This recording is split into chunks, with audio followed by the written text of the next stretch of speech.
เศร้าห่วงหาส่วนห่วงหักเก่าน้องเจ้าผัดภาคจากลาฝนลิ่นน้ำลงมา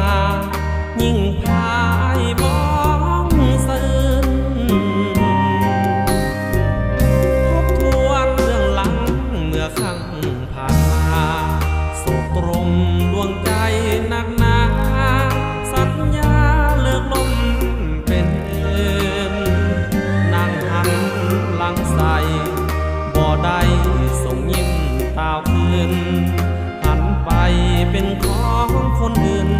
ลืมเมื่อคืนฝนลิ่นหลังลง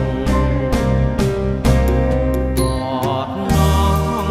เมื่อข้าวฝนลิ่นคืนก่อนคืนนี้คงกอดแต่หมอนคงนอนฝันเพ้อพะวงน้องคงสุขใจลืมไหลคืนที่ฝนลงมีรักใหม่แล้วคงลืมลงสัญญาสาบาน